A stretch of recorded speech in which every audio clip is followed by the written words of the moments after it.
உறவுகள் அனைவருக்கும் வணக்கம். Welcome to Soumya kitchen. மதிய சாப்பாடு என்னன்னு சாப்பிடலாம். Chicken gravy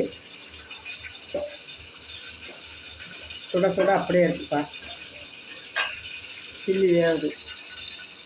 chicken 65. சரி,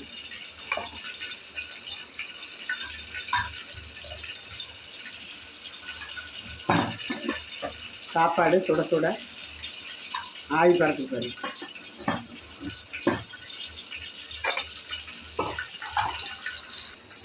தயிர்ப்பா மோரா சிலிப்பி வச்சுருக்கேன். வேறு முட்டை இதான் பாருங்க எங்கள் வீட்டில் சாப்பாடு. வாங்க தட்டில் போட்டு சாப்பிட்றோம். White rice, chicken 65, chicken gravy, முட்டை இதான்ப்பா எங்கள் வீட்டில் இன்றைக்கி சாப்பாடு. சிக்கன் கிரேவி ரெசிபி வேணும்னா எங்கள் சேனலை செக் பண்ணி பாருங்கள், போட்டிருக்கோம். வாங்க சாப்பிட்லாம். எல்லோரும் பிடிச்சிருந்தா லைக் பண்ணுங்கள், கமெண்ட் பண்ணுங்கள். பாய். இன்னொரு வீடியோவில் சந்திக்கலாம்.